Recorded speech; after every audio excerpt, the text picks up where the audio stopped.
Oh, you who believe, give charity for the pleasure of Allah, the pleasure of Allah. Oh, you who believe, read the Quran every night of Ramadan, night of Ramadan. Welcome, O Ramadan. It is Ramadan. It is Ramadan.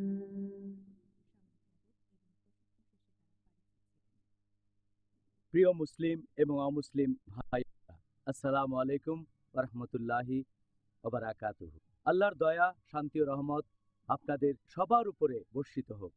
আমাদের এই অনুষ্ঠানটা হবে একটা ইন্টারভিউর series আর প্রশ্নোত্তর পর্ব পবিত্র রমজান সম্পর্কে। অনুষ্ঠানের নাম Ramzan a date with doctor Zakir. এখানে আমি আপনাদের হোস্ট ইউসুফ চেম্বার্স। আর এই অনুষ্ঠানে আমি ডাক্তার জাকির নায়েকের ইন্টারভিউ নেব এবং দর্শকদের পাঠানো প্রশ্নগুলো করব পবিত্র রমজানের বিভিন্ন গুরুত্বপূর্ণ বিষয় নিয়ে।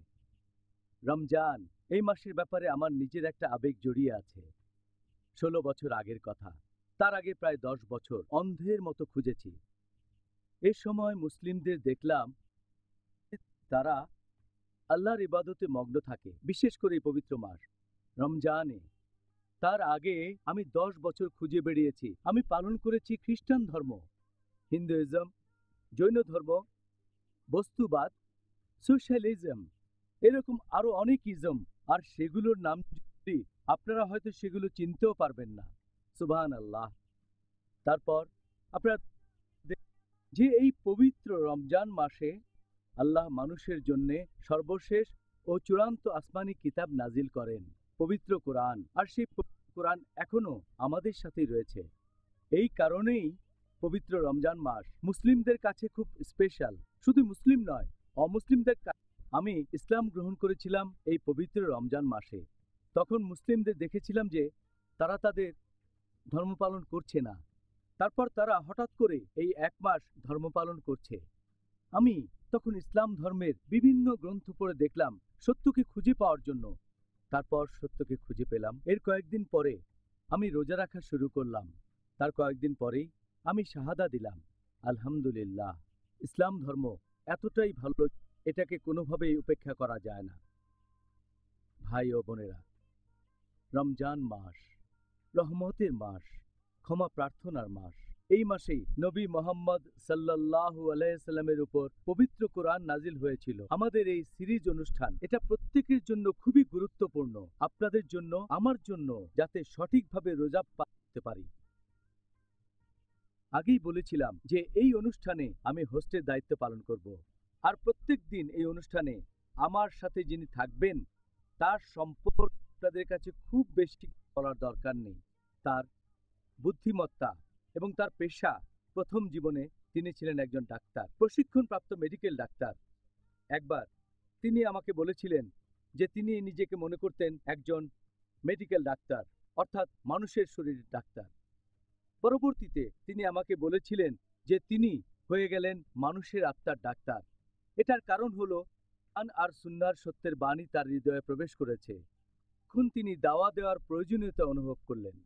গত 11 বছর ধরে, প্রিয় ভাই ও বোনেরা, তিনি 1000-এর বেশি লেকচার দিয়ে আন্তর্জাতিক বিভিন্ন অঙ্গনে, যেমন বিভিন্ন টেলিভিশনে, প্রিন্ট মিডিয়াতে, রেডিওতে, এছাড়াও অনেক গুরুত্বপূর্ণ বই লিখেছেন যার টপিক হলো কম্পারেটিভ রিলিজিয়ান এবং ইসলাম। তার বিশ্লেষণধর্মী ব্যাখ্যা আর তিনি যেভাবে বিভিন্ন ধর্মগ্রন্থ থেকে একেবারে হুবহু উদ্ধৃতি দেন, পৃথিবীর সবগুলো প্রধান ধর্মগ্রন্থ থেকেই তিনি একেবারে রেফারেন্স সহ উদ্ধৃতি দেন, এটার তুলনা নেই। এই জন্য তিনি মানবতার একটা সম্পদ। এখন আমি এই মুহূর্তে যেটা করতে চাই যে আর কথা না বাড়িয়ে আমি তাকে এই অনুষ্ঠানে স্বাগত জানাই, ডক্টর জাকির আব্দুল করিম নায়েক। আসসালামু আলাইকুম রহমতুল্লাহি ওয়া বারাকাতুহু। ওয়ালাইকুম আসসালাম রহমতুল্লাহ বারকাতুহু। কেমন আছেন? জি ভালো, আলহামদুলিল্লাহ। প্লিজ বসেন। ধন্যবাদ। ডক্টর জাকির, আমাদের অনুষ্ঠান শুরুর আগে আপনি কি পিস টিভির দর্শকদের উদ্দেশ্যে কিছু বলবেন? আমাদের এই ইন্টারভিউয়ের লম্বা সিরিজ আর প্রশ্নোত্তর পর্ব শুরু করার আগে পবিত্র রমজানের উপর a date with doctor Zakir. আলহামদুলিল্লাহ ওয়াসসালাতু ওয়াসসালাম আলা রাসূলিল্লাহ ওয়া আলা আলিহি ওয়া সাহবিহি আজমাইন আম্মা বাদ আউযু বিল্লাহি মিনাশ শাইতানির রাজীম বিসমিল্লাহির রহমানির রহিম রব্বি ইশরাহ লি সাদরি ওয়া ইয়াসসির লি আমরি ওয়াহলুল উকদাতাম মিন লিসানি ইয়াফকাহু কাওলি। রোজা উপলক্ষে বিশেষভাবে আয়োজিত আমাদের এই সিরিজ অনুষ্ঠান রমজান এ ডেট উইথ ডক্টর জাকির, এটা শুরুর আগে আমি স্পষ্ট করে একটা কথা বলতে চাই যে আমি নিজেকে মনে করি একজন ছাত্র যে এখনো শিখছে, নিজেকে মনে করি একজন তালবে ইলম, বিশেষজ্ঞ বলে আমি মনে করি না যে বিভিন্ন ফতোয়া দেব ইসলামের বিভিন্ন বিষয়ে। আর এই পবিত্র রমজান সম্পর্কে যদি বলতে হয়, অনেক বিষয়ে মতভেদ আছে, বিভিন্ন বিষয় নিয়ে মতভেদ দেখা যায় বিশেষজ্ঞ আর আলেমগণের মধ্যে, বিভিন্ন মাযহাবের মতভেদ আছে।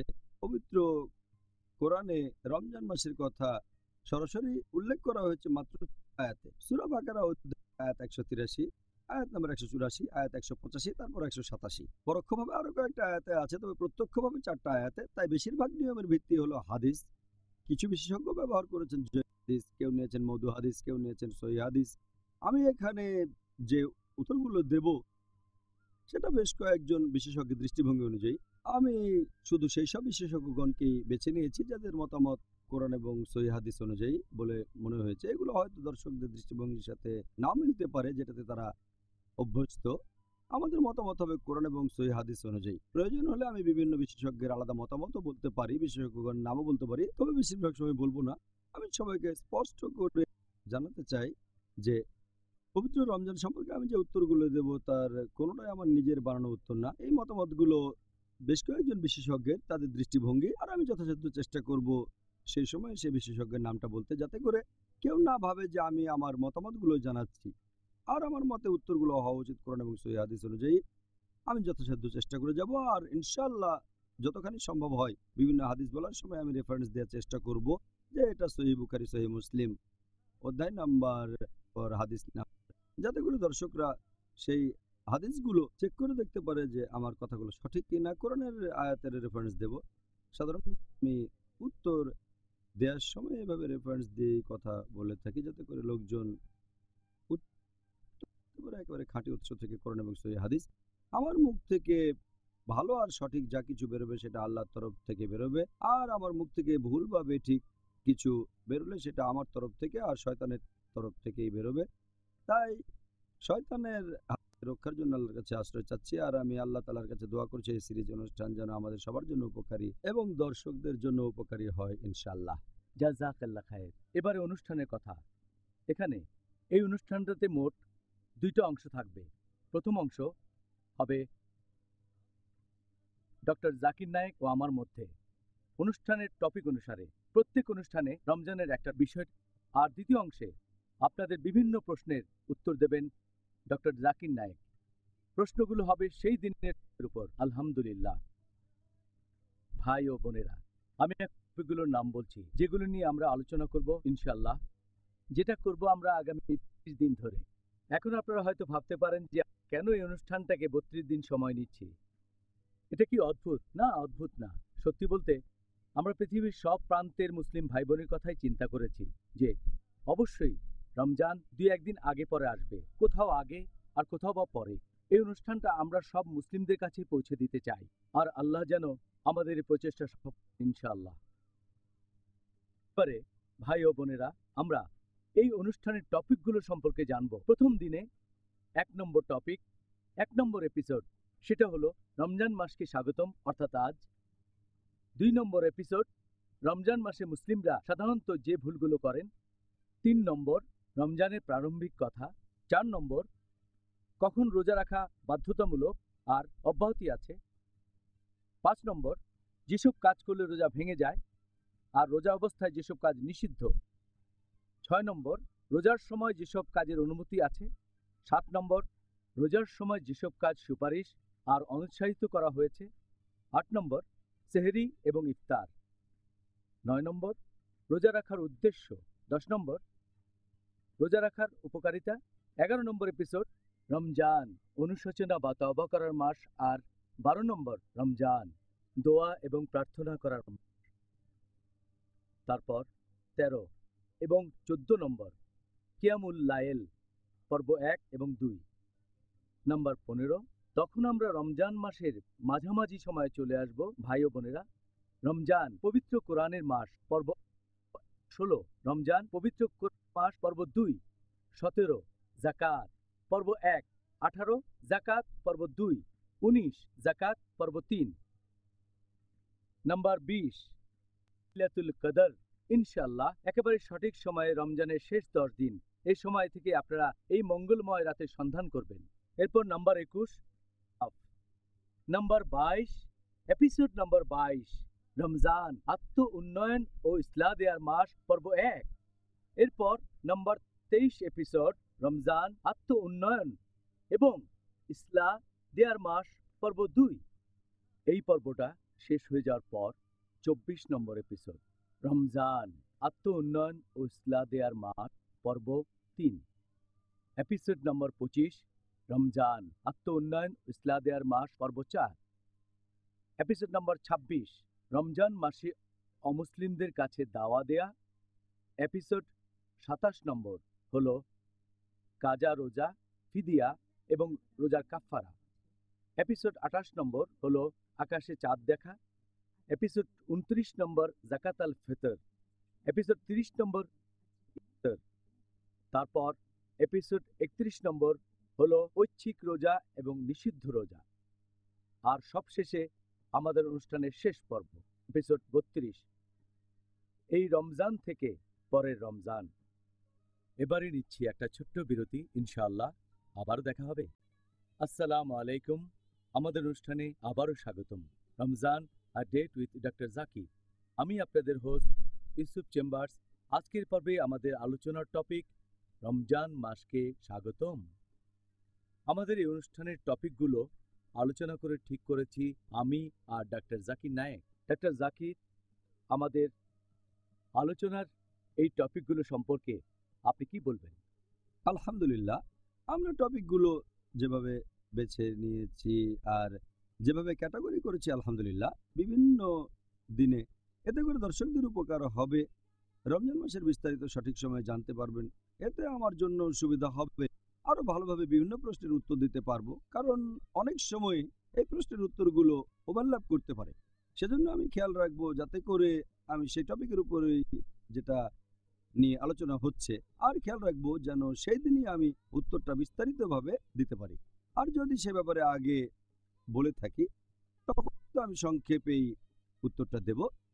এখানে আপনারা দেখবেন আমাদের বেশিরভাগ টপিক আমার মতে এগুলো রমজান বেশ আগে থেকেই শুরু করা উচিত। আবার এমন কিছু টপিক আছে যেগুলো আলোচনা করা যেতে পারে বছরের যে কোনো সময়ে, যেমন ধরেন ঐচ্ছিক রোজা, এটা নিয়ে আলোচনা করা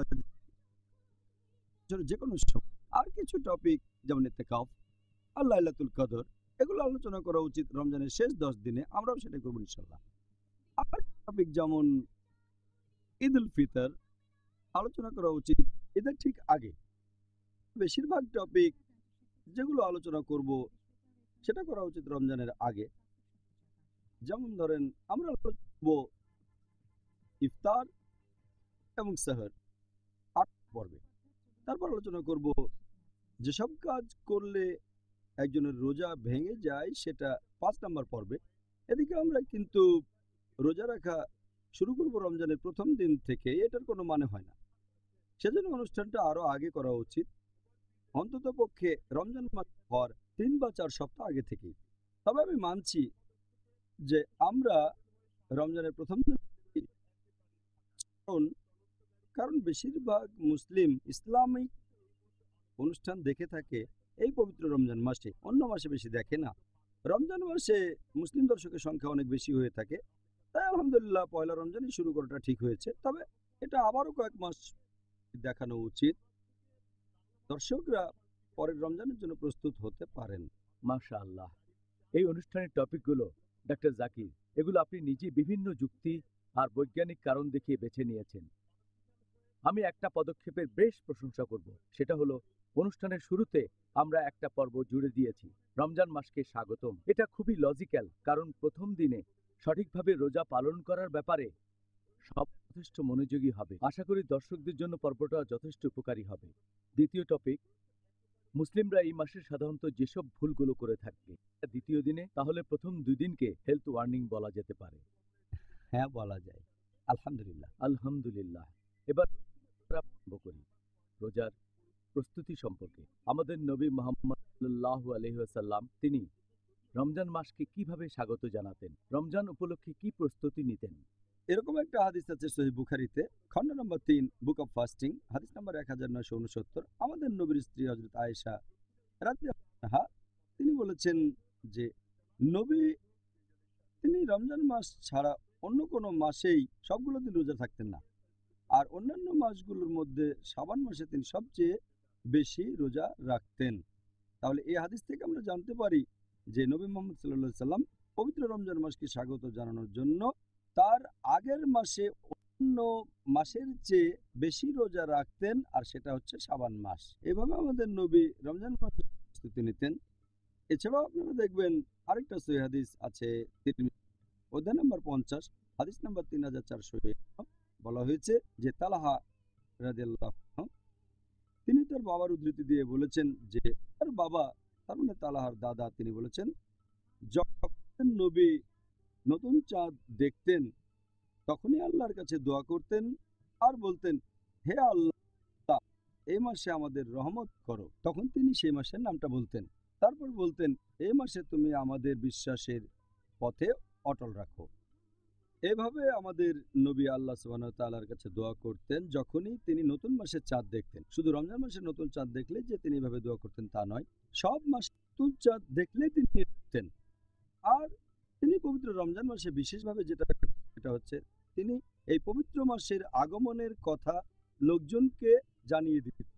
আর এটার উল্লেখ আছে মুসনাদ আহমদে, খণ্ড নম্বর 2, পৃষ্ঠা নম্বর 230, হাদিস নম্বর 7148, যে নবী মুহাম্মদ সাল্লাল্লাহু আলাইহি সাল্লাম তিনি লোকজনকে বলতেন যে তোমরা সবাই শোনো, এই রহমত মাস এখন তোমাদের সামনে, আর আল্লাহ সুবহানাহু ওয়া তাআলা আদেশ দিয়েছেন যে তোমরা রোজা রাখবে। দরজা এই পবিত্র খোলা থাকবে, দোজখের দরজা বন্ধ হয়ে যাবে, শয়তানের সময় সে থাকবে। আর এই পবিত্র মাসে একটা রাত থাকবে যেটা 1000 মাসের চেয়েও অনেক উত্তম। যদি কেউ এই মাসে আল্লাহ সুবহানাহু ওয়া তাআলার রহমত থেকে বঞ্চিত হয়ে যায়, সে আসলে একজন হতভাগ্য। তাহলে এখানে আমরা জানতে পারলাম যে নবী মুহাম্মদ সাল্লাল্লাহু আলাইহি সাল্লাম কিভাবে এই মাসকে স্বাগত জানাতেন।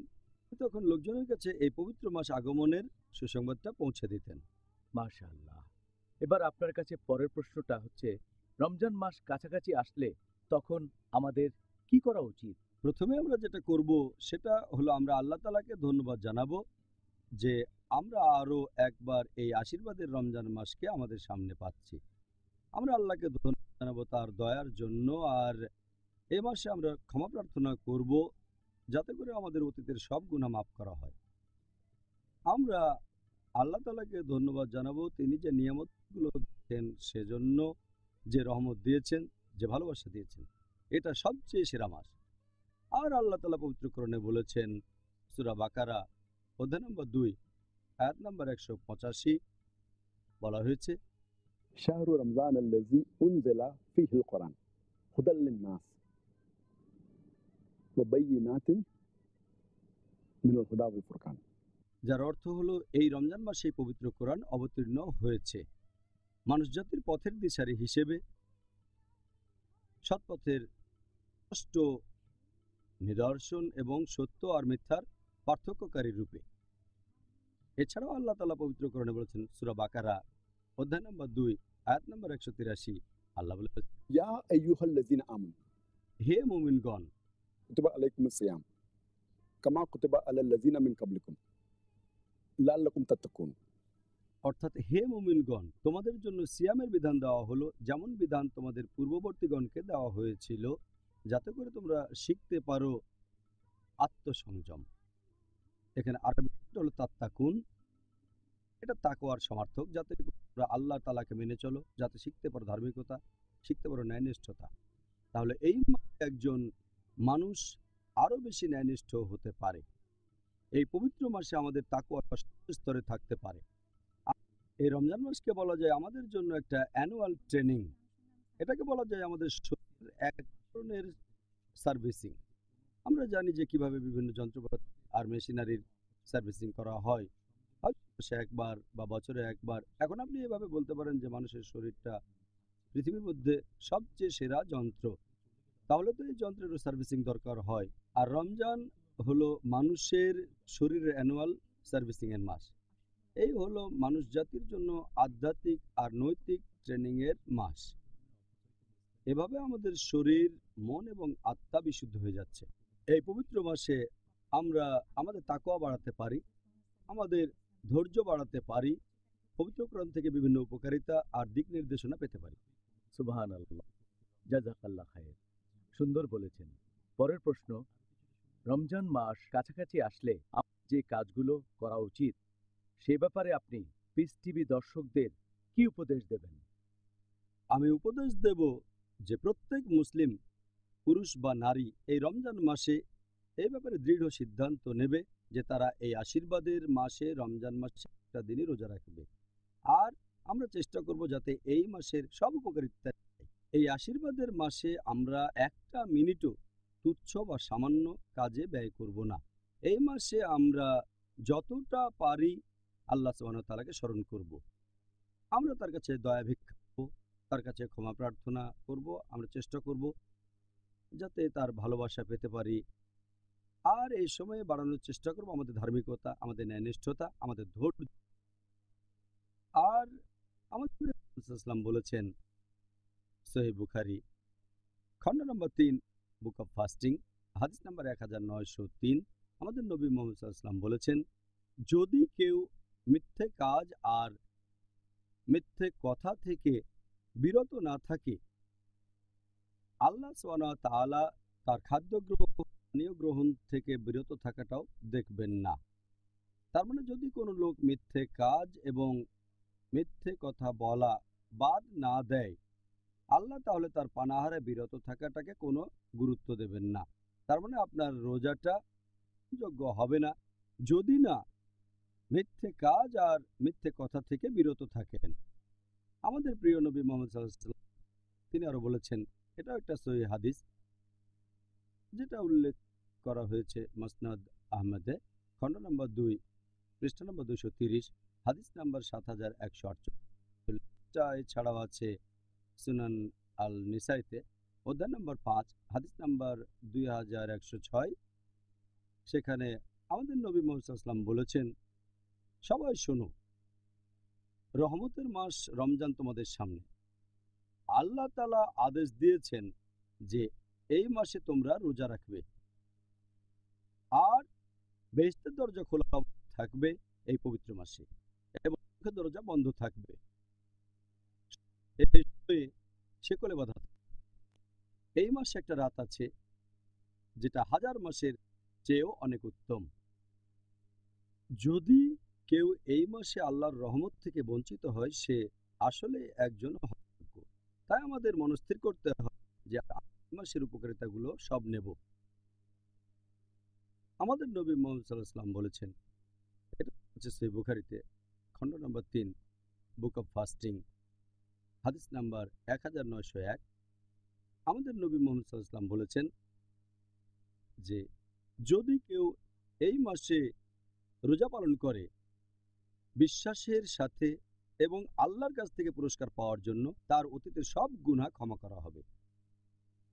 তার মানে আমরা যদি আন্তরিকতার সাথে এই মাসে রোজা রাখতে পারি, আল্লাহর কাছ থেকে পুরস্কার পাওয়ার জন্য আমাদের অতীতের গুনাহ ক্ষমা করা হবে।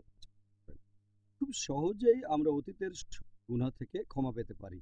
আমাদের নবী মুহাম্মদ সাল্লাল্লাহু আলাইহি ওয়াসাল্লাম আরো বলেছেন, এটা আছে সহিহ বুখারীতে খণ্ড নম্বর 3, বুক অফ ফাস্টিং, হাদিস নাম্বার 1904। এটা অনেক লম্বা হাদিস। এখানে আমাদের নবী মুহাম্মদ সাল্লাল্লাহু আলাইহি ওয়াসাল্লাম বলেছেন যে পৃথিবীতে যত আদম সন্তান আছে তারা যে কাজগুলো করে থাকে সবই নিজেদের জন্য, শুধুমাত্র রোজা বাদে। তা হলো আমার জন্য, আর আমি তাকে পুরস্কার দেব। তিনি আরো বলেছেন যে রোজা রাখা একটা বর্ম, তোমাদের পাপ রোজা পালন করে সে বিরত থাকবে অশ্লীলতা থেকে, ঝগড়া করা থেকে এবং অজ্ঞতা থেকে।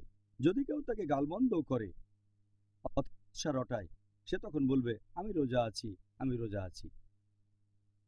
এই হাদিসে আমাদের নবী পয়েন্টটা বলেছেন যে আমি শপথ করে বলছি যার হাতে রয়েছে মোহাম্মদ সাল্লাল্লাহু সাল্লাম, যে একজন রোজদারের গন্ধ যে লোক রোজা রাখে সেটা আল্লাহ সুবহানাহু ওয়া তাআলার গন্ধের চেয়ে মিষ্টি। হাদিসে নবী আরো বলেছেন যে এরকম দুটো জিনিস আছে যেগুলো একজন রোজদারকে করে তুলবে। প্রথমটা হচ্ছে যখন সে রোজা ভাঙবে, দ্বিতীয়টা হচ্ছে যখন সে মুখোমুখি হবে আল্লাহ সুবহানাহু ওয়া তাআলার। আর এছাড়াও চিত্রকরণে বলা হয়েছে সূরা নূর অধ্যায় নম্বর 24 আয়াত নম্বর 31 বলা হয়েছে, হে মুমিনগণ, তোমরা আল্লাহর উপর ঈমান আনো এবং তার কে খোঁজো, তার মানে বেহেশতের চেষ্টা করো। এরপর আছে সূরা আহকাফ অধ্যায় নম্বর 46 আয়াত নম্বর 13 ও 14, যে এমন কিছু মানুষ তারা আল্লাহ ব্যতীত অন্য কারো ইবাদত করে না এবং যারা তাদের চলিত থাকে। এখানে শব্দটা ইস্তেকাম, যারা বিশ্বাসে অবিচলিত থাকে যে আল্লাহ কেবলমাত্র একজন, অন্য কেউ নেই, এবং তারা কখনো ভয় পাবে না, তারা দুঃখিত হবে না। এই লোকগুলোই তারা যারা হবে জান্নাতের অধিবাসী এবং তারা তাদের সব ভালো কাজের জন্য পুরস্কার পাবে। তাই আমি দর্শকদের উপদেশ দেব, এই মাসটাকে তারা পুরো কাজে লাগাবে। এই সময় তুচ্ছ জাগতিক ব্যাপারে সময় নষ্ট করবে না, সময় ব্যয় করবে আল্লাহ তাআলার ইবাদত করে, আল্লাহকে স্মরণ করে এবং তার কাছে ক্ষমা প্রার্থনা করে। মাশাআল্লাহ। ভাই ও বোনেরা, নিচ্ছি একটা ছোট্ট বিরতি, ইনশাআল্লাহ আবার দেখা হবে।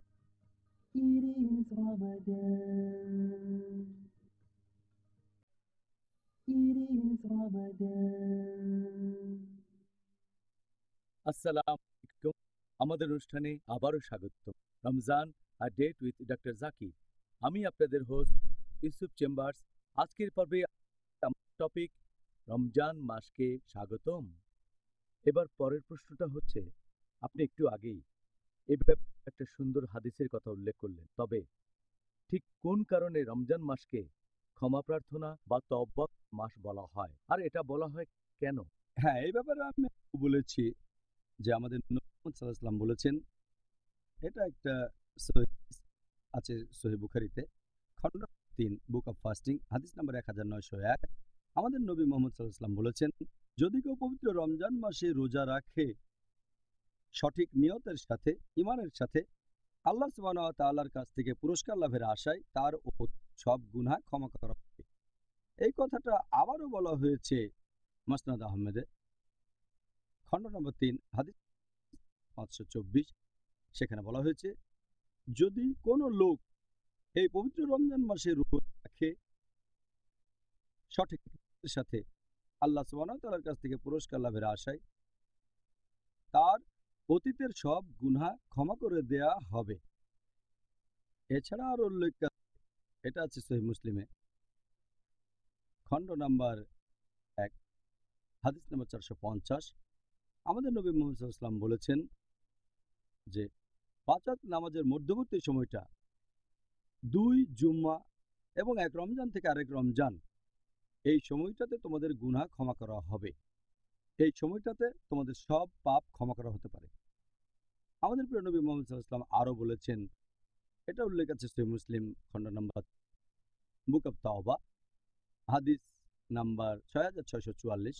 আমাদের প্রিয় নবী মুহাম্মদ সাল্লাল্লাহু আলাইহি ওয়াসাল্লাম বলেছেন যে আল্লাহ সুবহানাহু ওয়া তাআলা রাতের বেলায় কেউ যদি ক্ষমা প্রার্থনা করে থাকে, আল্লাহ তখন তার দিনের বেলায় করা পাপগুলো ক্ষমা করে দেন। আর আল্লাহ সুবহানাহু ওয়া তাআলা দিনের বেলায় কেউ প্রার্থনা করলে তার পাপগুলো ক্ষমা করে দেন যেগুলো করেছে রাতের বেলায়। তাই এটা হলো ক্ষমা প্রার্থনার জন্য সেরা একটা মাস, এই পবিত্র মাস। এই মাসে সহজে নিজের পাপগুলো থেকে ক্ষমা পেতে পারেন, কারণ বেহেশতের দরজা এই সময় খোলা থাকে, দোজখের দরজা বন্ধ থাকে। সেজন্য রমজানকে বলা হয় ক্ষমার মাস। আল্লাহু আকবার। এই কারণে সবাই এই মাসে ইবাদতে মগ্ন থাকে। কারণটা তাহলে জানলাম। সুবহানাল্লাহ। ডক্টর জাকির, এই পবিত্র রমজান মাসে মুসলিমদের কি বিশেষ কিছু কাজের প্রতি মনোযোগ দেওয়া উচিত? আর আমরা জানি যে দর্শকরা আমার কাছ থেকে এটা জেনে দারুণভাবে উপকৃত হবেন। এই মাসে তাদের কোন কাজটা করা উচিত আর তা এখন থেকে রমজানের জন্য প্ল্যান করতে পারে। হ্যাঁ, আমার মতে এটা খুবই ভালো প্রশ্ন, কারণ বেশিরভাগ কাজের কথা আমরা হয়তো বলবো বিভিন্ন আলাদা এপিসোডে। আমি এখানে সংক্ষেপে কয়েকটা গুরুত্বপূর্ণ পয়েন্টের কথা এখন আলোচনা করব, কারণ বিস্তারিত বললে অনেক সময় লেগে কয়েকটা গুরুত্বপূর্ণ পয়েন্ট মনে রাখতে হবে। যে ১ নম্বর, সেটা হলো নিয়ত। নিয়ত খুবই গুরুত্বপূর্ণ। রোজার এই নিয়ত হবে শুধুমাত্র আল্লাহ সুবহানাহু ওয়া তাআলার জন্য। কারো রোজা গ্রহণ নিয়ত এখানে খুবই গুরুত্বপূর্ণ। এটা ছাড়া কারো রোজা গ্রহণযোগ্য হবে না। ২ নম্বর, সেটা হলো রোজা সম্পর্কিত সুন্নত পালন করা। এই ব্যাপারে কয়েকদিন পরে বিস্তারিত আলোচনা করব। তবে এখানে একটা ব্যাপার বলি যে নবীর একটা গুরুত্বপূর্ণ সুন্নত হচ্ছে যে আমরা আমাদের সাহরি করব যতটা দেরিতে করা সম্ভব, তার মানে ভোর হওয়ার সামান্য একটু আগে, ফজরের নামাজের একটু আগে। আর আমরা আমাদের রোজা ভেঙে ফেলবো, ইফতার করব যত তাড়াতাড়ি সম্ভব, ঠিক সূর্যাস্তের পরপরই। এছাড়াও এই রহমতের মাসে আমরা খুব সাবধানে থাকব, সেই সব কাজগুলো থেকে বিরত থাকব যে কাজগুলো নিষিদ্ধ, যেগুলো হারাম, আর যেসব কাজ মাকরু। এটা আমাদের জন্য সুবর্ণ সুযোগ। যদি কোনো লোকের এমন কোনো অভ্যেস থাকে যেটা শরিয়ার বিরুদ্ধে হতে পারে, যেটা হারাম কাজ অথবা মাকরু কাজ, রমজান এসব কাজ থেকে বিরত থাকা শ্রেষ্ঠ সময় এই অভ্যেসটা থেকে। আর ইনশাআল্লাহ হয়তো সারা জীবন সেই খারাপ কাজ থেকে বিরত থাকবেন। যেমন ধরেন একজন লোক, সে অ্যালকোহল পানে অভ্যস্ত। যদি অ্যালকোহল পান থেকে বিরত থাকেন সূর্যোদয় থেকে শুরু করে সূর্যাস্ত পর্যন্ত, সে তাহলে মদ থেকে বিরত থাকতে পারবে বাকি জীবনটাও।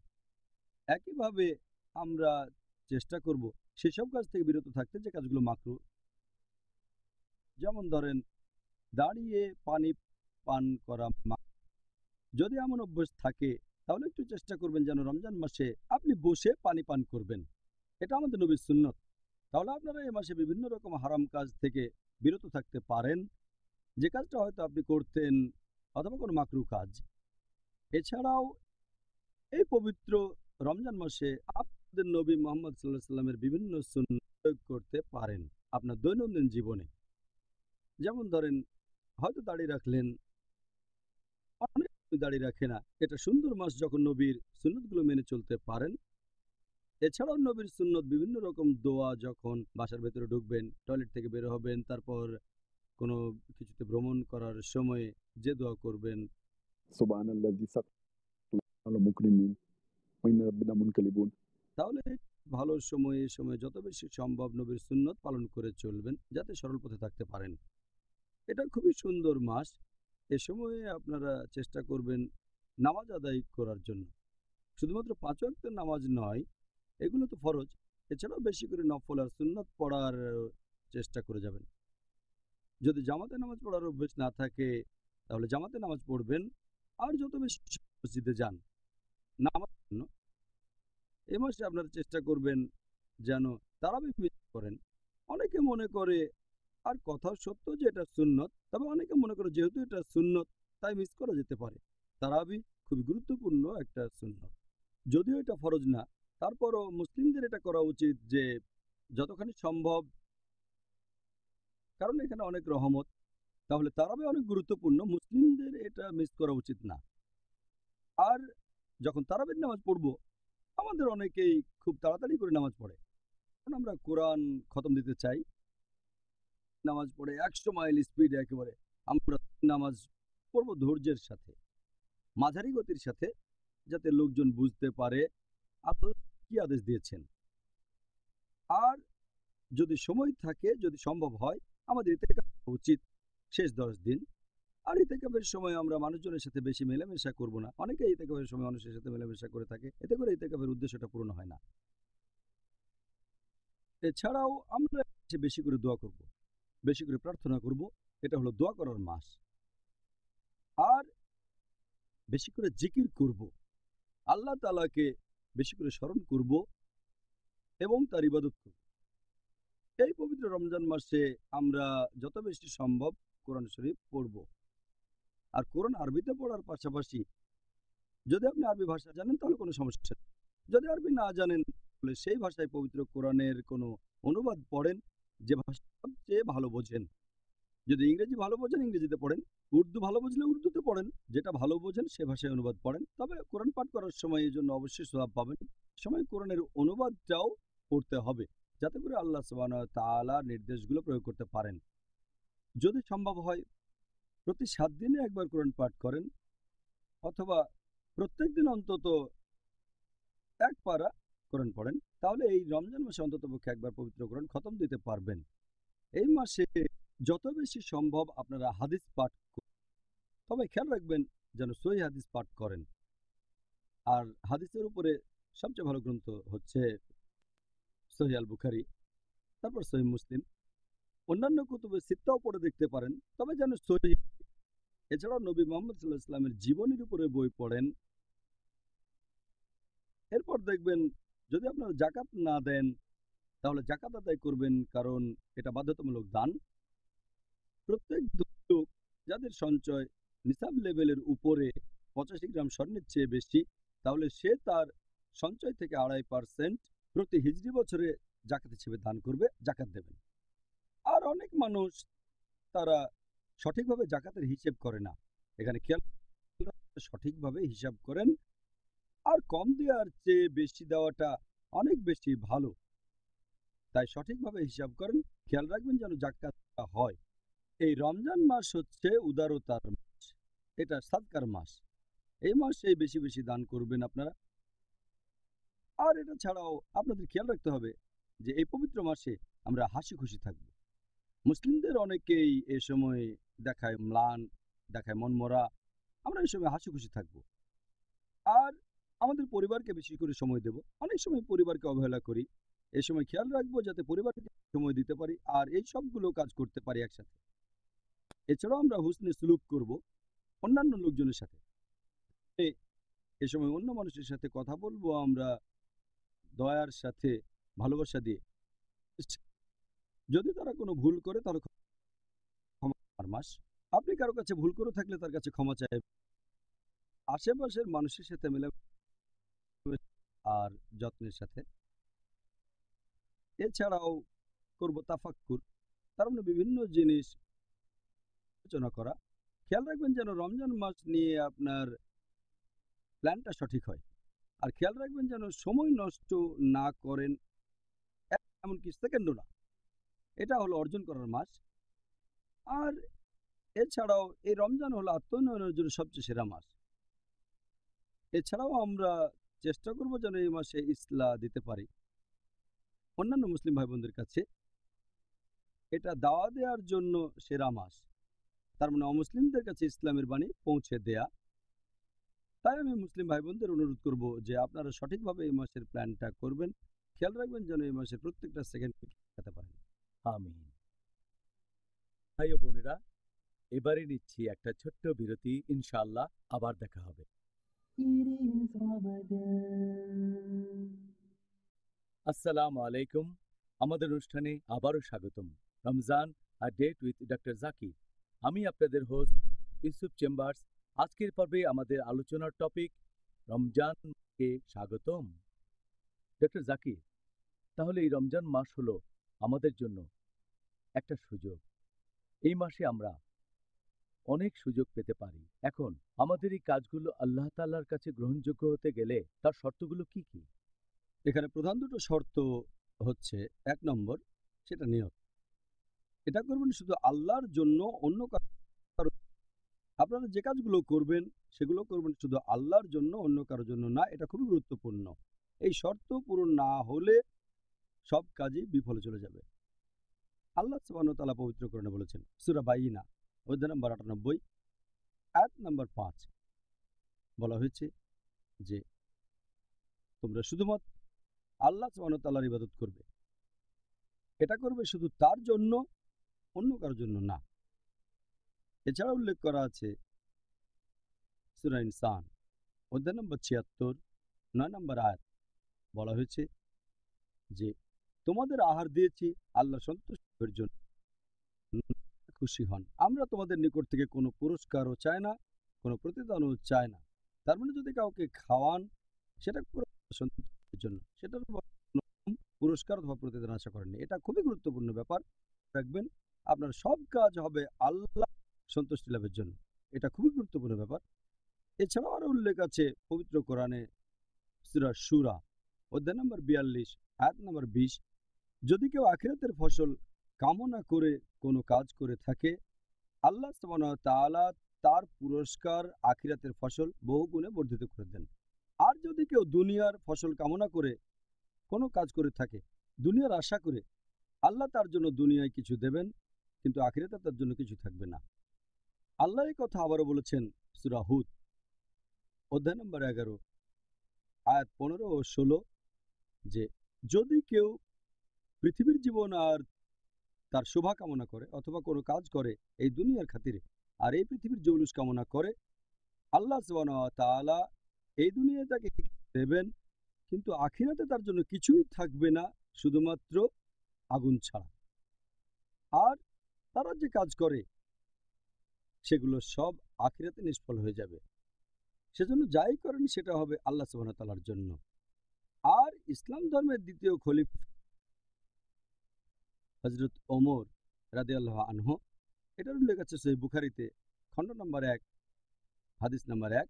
হযরত ওমর রাদিয়াল্লাহু আনহু তিনি বলেছেন যে আমাদের নবী মুহাম্মদ সাল্লাল্লাহু আলাইহি ওয়াসাল্লাম বলেছেন, ইন্নামা বিন-নিয়া, যার অর্থ তোমার কাজের বিচার হবে তোমাদের নিয়ত দিয়ে। আমাদের নবী যে তোমাদের সব কাজের ভিত্তি হলো নিয়ত। যদি কেউ হিজরত করে আল্লাহ এবং রাসূলের জন্য, তাহলে সেটা আল্লাহ আর তার রাসূলের জন্য। আর যদি কেউ হিজরত করে, দেশ ত্যাগ করে জাগতিক সুবিধার জন্য অথবা বিয়ের জন্য, তাহলে সেটা করেছে জাগতিক সুবিধার বিয়ের জন্য।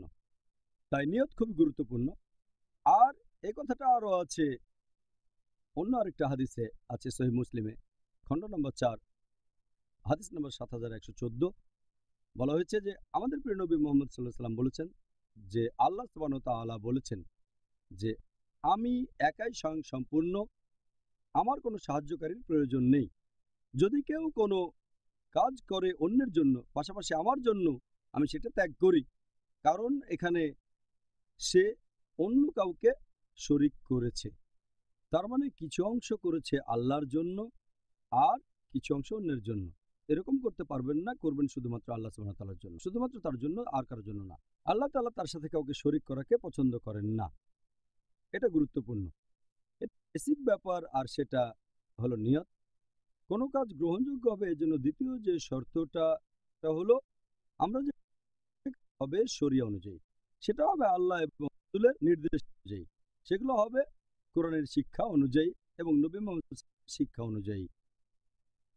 এটা আছে সহিহ মুসলিমে খণ্ড নম্বর 3 হাদিস নম্বর 4267। আমাদের প্রিয় নবী মুহাম্মদ সাল্লাল্লাহু আলাইহি ওয়াসাল্লাম বলেন, যদি তোমার কাজগুলো আমাদের পথ অনুযায়ী না হয়, ইসলাম ধর্ম অনুযায়ী না হয়ে থাকে, কোরআন ও সহিহ হাদিস অনুযায়ী না হয়, তাহলে সেটা বাতিল করা হয়। তার মানে আপনার কাজ গ্রহণযোগ্য হতে গেলে সেটা কোরআন ও সহিহ হাদিস অনুযায়ী এটার উল্লেখ আছে আরেকটা সহিহ হাদিসে আবু দাউদ খণ্ড নম্বর 3 হাদিস নম্বর 4950। আমাদের প্রিয় নবী মুহাম্মদ সাল্লাল্লাহু আলাইহি ওয়াসাল্লাম বলেছেন যে তিনি লোকজনকে বলতেন, আমার দৃষ্টান্ত অনুসরণ করো আর খোলাফায়ে রাশিদিনের দৃষ্টান্ত, তার মানে সঠিকভাবে নির্দেশিত খলিফাগণ, যদি তাদের অনুসরণ করেন, তাদের আঁকড়ে ধরেন একেবারে শক্ত করে, তার মানে কঠোরভাবে মেনে চলেন আমাদের নবীর সুন্নত, আমার সুন্নত, নবী বলেছেন তার সুন্নত, তার পথ, আর খোলাফায়ে রাশিদিনের দেখানো পথ, মানে সঠিকভাবে নির্দেশিত খলিফাগণ। কোনো কাজ গ্রহণযোগ্য নিয়ত হবে শুধুমাত্র আল্লাহ সুবহানাহু ওয়া তাআলার জন্য, আর সেটা হবে শরিয়া অনুযায়ী, কোরআন সুন্নাহ অনুযায়ী। সুবহানাল্লাহ, আপনি খুব সুন্দর উত্তর দিয়েছেন, ধন্যবাদ। আলহামদুলিল্লাহ। আমরা অনুষ্ঠানের শুরুতেই আপনাদের বলেছিলাম যদি হাতে সময় থাকে তাহলে আপনাদের পাঠানো বেশ কিছু প্রশ্নের উত্তর দেব, যেগুলো টপিকের সাথে প্রাসঙ্গিক। আজকে হাতে কিছু সময় আছে, তাহলে ডাক্তার জাকির, যে মানুষজন সাধারণত একটা কথা বলে রমজান মাসকে স্বাগত জানায়, রমজান মোবারক, কিছু মানুষ বলে এটা বিদা, আবার কেউ বলে এটা সুন্নত, এই ব্যাপারে আপনি কি বলবেন? কোনো মাস কত জানানো ভালো আলহামদুলিল্লাহ। আর আমাদের নবী সবসময় লোকজনকে জানিয়ে দিতেন এই মাসের ব্যাপারে। এ ব্যাপারে আমি আগেও বলেছি যে আমাদের নবী মোহাম্মদ সাল্লাহ সাল্লাম, এটার উল্লেখ আছে মসনাদ আহমদ খণ্ড নম্বর 230, হাদিস নাম্বার 7148। এছাড়াও এই হাদিসটা আছে নিসায়ে অধ্যায় নম্বর 5, হাদিস নাম্বার 2106, যে আমাদের নবী মোহাম্মদ সাল্লাল্লাহু সাল্লাম রমজান মাসের আগমনের কথা সবসময় লোকজনকে জানিয়ে দিতেন যে রমজান মাস সামনে। আমাদের নবী সে সময় লোকজন বলতেন, সবাই শোনো, রহমতের মাস রমজান এখন তোমাদের সামনে, আর আল্লাহ সুবহানাহু ওয়া তাআলা তোমাদের আদেশ দিয়েছে যে তোমরা এই মাসে রোজা রাখবে। তাহলে নবী এই মাসকে স্বাগত জানাতেন, তিনি মানুষকে শুভেচ্ছা জানাতেন। একইভাবে আজকে যদি আপনি শুভেচ্ছা জানান, নবী বলতেন রহমতের মাস তোমাদের সামনে। যদি কেউ বলে রমজান মোবারক, এই রমজান মোবারক কথা ভারতীয় উপমহাদেশে বেশি ব্যবহার করা হয়। ভারতীয়রা বলে, পাকিস্তানিরা বলে, কারণ এই শব্দ মুবারক, বারকা হলো একটা আরবি শব্দ, কা মানে আশীর্বাদ, আর এই মাসটা আসলে রহমতের মাস। কিন্তু ভারতীয় আর পাকিস্তানিরা যখন এই মোবারক শব্দটা বলে, তারা এটা বলে অভিনন্দন জানানোর জন্য।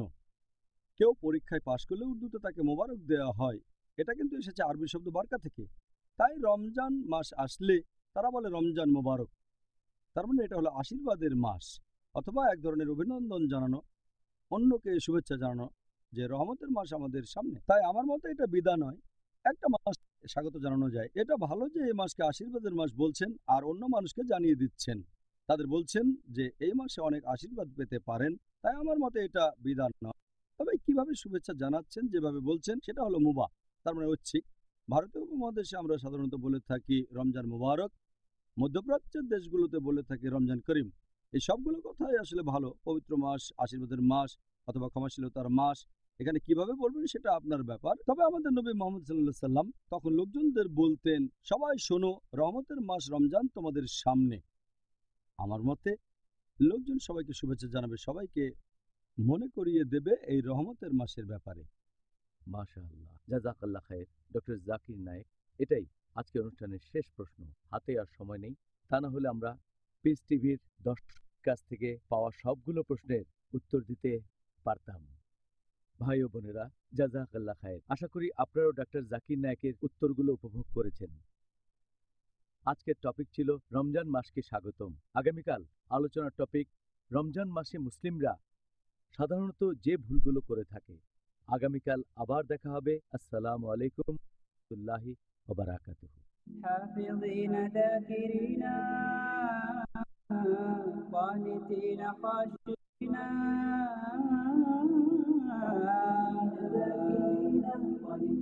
خاشعين مسلمين مؤمنين للإله عابدين شهرنا صوم وعتق وقنوت فيه صدق يومنا صبر ورفق بدموع البائسين رمضان قد